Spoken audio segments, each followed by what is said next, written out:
This is a boom! This is absolutely incredible. Welcome to Alchemical Science. I'm Jordan, and I've got some really big news for everyone who's been following along with the progress of Malcolm Bendall's Thunderstorm Generator and Bob Greenyer's groundbreaking research on plasmoid ball lightning phenomena.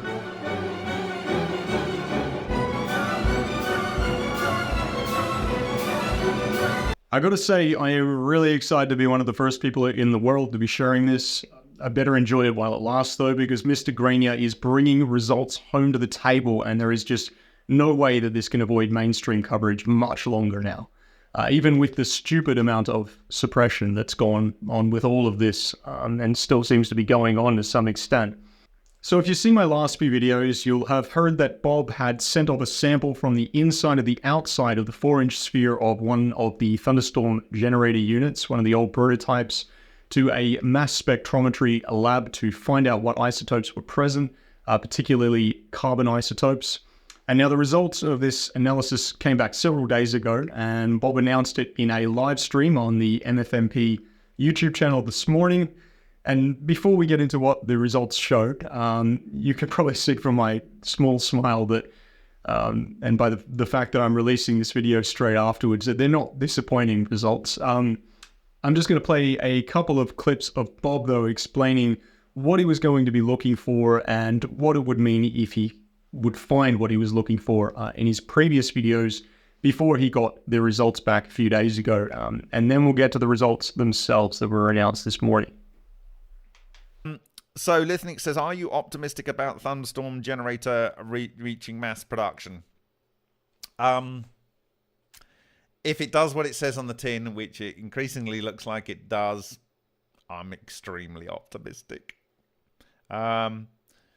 Basically, the role of the MFMP was to help people, and sometimes you're going to try and help people that don't have something.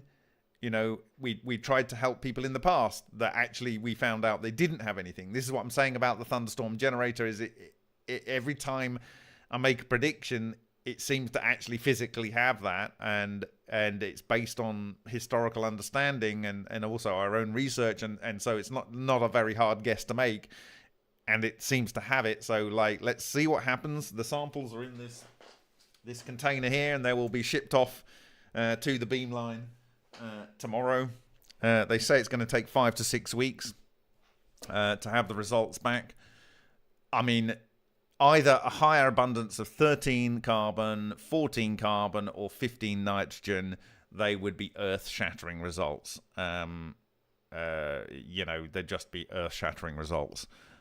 So let's see what happens. And there's a lot more material to look for. If this is pointing in a positive direction, then I'm going to scrape some of the sulfur deposits off and see if there's an abundance of sulfur 34. If there is, that implies production of oxygen 17, which is similar to what is supposedly happening in Binger and Huang's cavitator. And then we have a combined understanding, you know, based on the operation of ball lightning, which is in sync with the ball lightning explosions that we've seen in Vega experiments of Henk Uren, and the ball lightning crenellated ion spheres that we've seen in other cavitation systems like the Ultra experiment, and in electrical discharge systems and plasma carbon in the supernova and nova reactors. You know, everything's lining up with the observation of physical ball lightning spectra and how it decays, and, you know, the fact that nitrogen is going down at the end there and there's still silicon and nitrogen, 2 nitrogens is silicon, and it's like, okay, all right, so probably it is like this. And a lot of mysteries are going to be solved, but a lot of opportunities are going to happen. But when you've got the US Air Force and the US Navy absolutely obsessed with cavitation and making sure no one's researching it, and if they do research it, that they're discredited. And if you got people that are looking at ball lightning like John Hutchison and making sure that they, you know, they're discredited in some way, like, but you're still doing the research, you know, I think that's what it is. So in terms of it coming to fruition, the research is going on, as far as I understand, in India, and that will be massive. I helped Malcolm potentially achieve support at the very, very highest level of probably the most capable funding body on Earth. And if the technology delivers, you can guarantee in that instance that there will be absolute all the money that's necessary to roll this out across the planet. 100%. We might have a hard answer next week as to part of the process that's going on. In my view, the process is definitely there. It's the same process that occurs in nature, and we've seen it in several other over-unity and nuclear transmutation systems with exactly the same product produced by different authors in different periods of time. Something that we can replicate at will. If we find nitrogen-15, that implies that there is neutron synthesis. However that's occurring, right? There is a proton, it's taking an electron in, it's making a neutron. If we find an abundance of carbon-13, again, it's producing a neutron, right? And this implies that you can get stepwise production all the way up to, let's say, carbon-14, because that is 2 neutrons going into carbon. And what does carbon-14 do? It decays, right? It decays back to nitrogen-14, okay? But that normally takes, 6,700 plus or minus 30 years. But I've argued that within this intense magnetic flux system, that will happen very, very quickly, right? So you'll get the nitrogen synthesized that way. But here's the thing. This beamline that I sent the sample to, they said, so what is the sample from? I said, it's from an internal combustion engine. And they said, well, why do you want to look for nitrogen? Why do you want to look for carbon-14? Because, of course, it's all fossil fuel. It shouldn't have any carbon-14 in there, right? Shouldn't have any. And I said, it's because of the special way this may be working. I want to see if there's any carbon-14. So whilst it might be remediating a lot of the carbon-14 instantaneously, we do know that LENR has been proven to produce tritium, right? And that's because tritium is the first radioactive isotope that is, how should we put this? It's, what isn't it?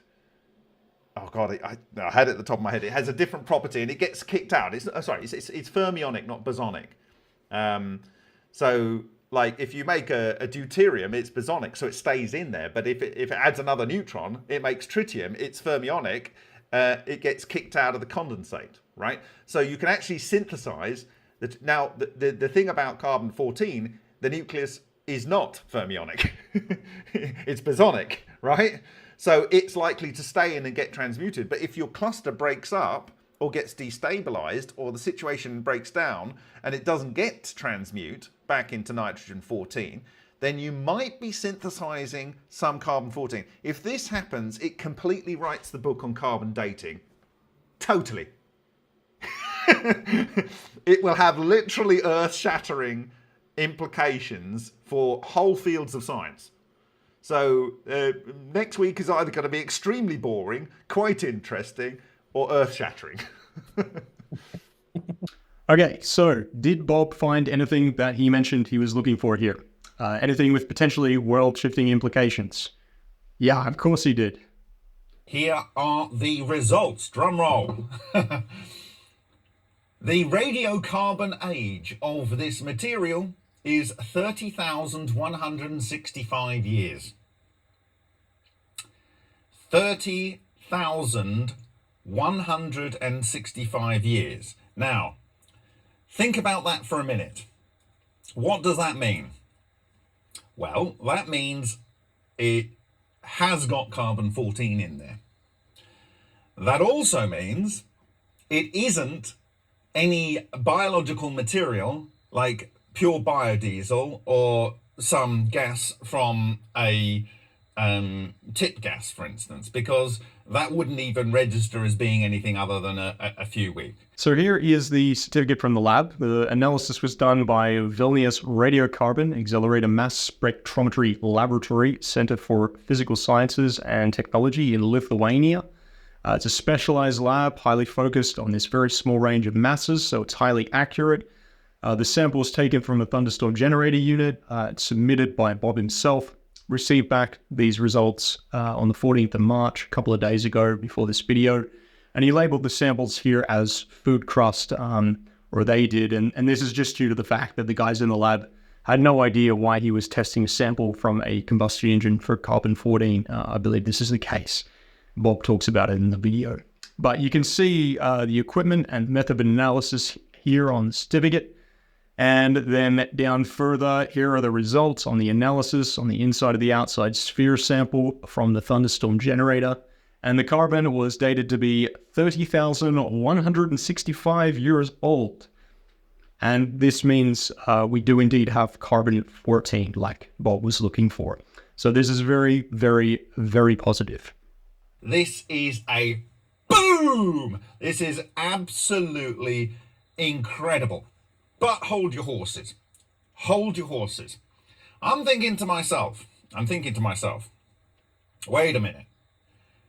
If you know that the half-life is 5,730 years, plus or minus 30 years, and as you can see here, the date it's being given is about 30,165 years, that sounds about a bit like 5 half-lives have occurred.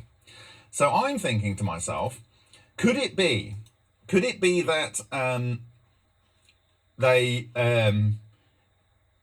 used biodiesel or a diesel biodiesel mix? Here's me thinking that and I've said it before, that the generator in Australia was using diesel. I've said it on my streams. You can go back to my streams. I was under the impression that generator was diesel. And so I thought I'd better go and look and see what kinds of biofuels mix they do in Australia. And it turns out, you can go and look at this on Wikipedia, and I'll read specifically from Wikipedia. It says, the names of the diesels in Australia indicate the percentage of biodiesel the fuel contains, with B5 containing 5% biodiesel. Well, that wouldn't fly. Biodiesel blends, most commonly B5 and B20, are becoming increasingly available at service stations in all Australian states.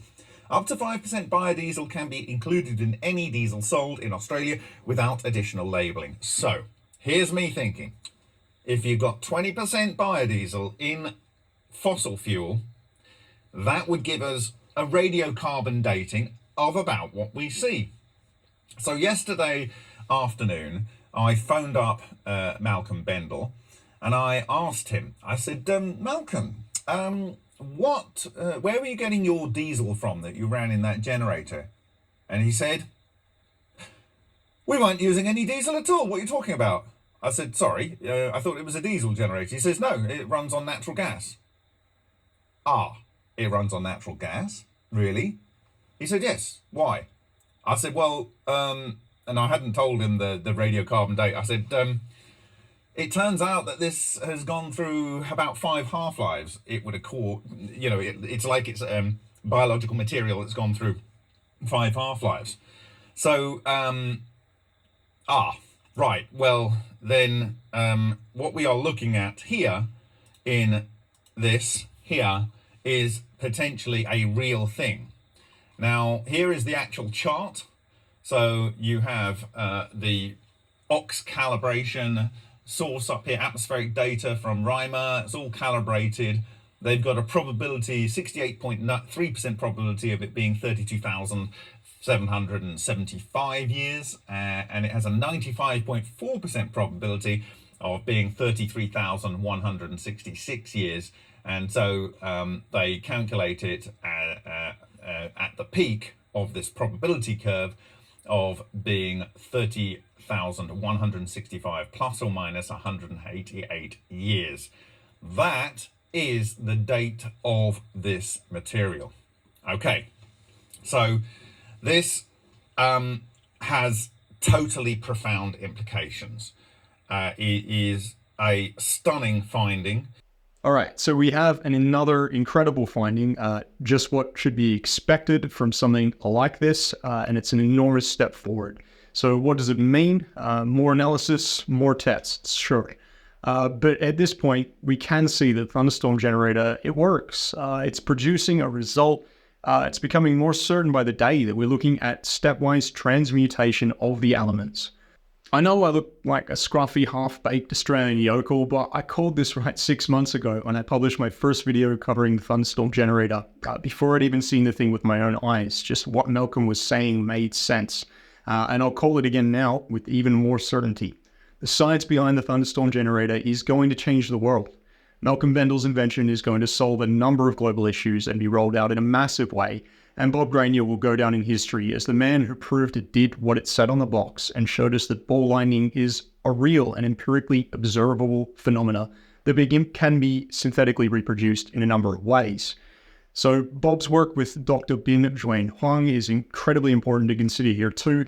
The peer-reviewed paper published in Nature that they recently co-authored together with their colleagues brought bubble cavitation and ball lightning into the mainstream academic sphere, and it's really laid the groundwork for everything Bob is now finding in the Thunderstorm Generator analysis too.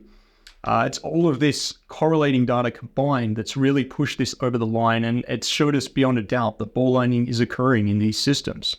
All of these different inventions and experiments, they're just beginning to form one solid and cohesive foundation to understand the phenomena, but we're finding the same results in these different systems, and ball lightning's there, plasmoids there. This is the future of technology.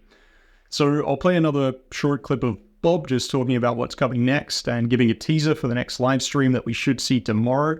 And you definitely need to tune into Martin Fleischmann Memorial Project on YouTube and be there for this one. It's more big news, and it should really help seal the deal on everything presented today.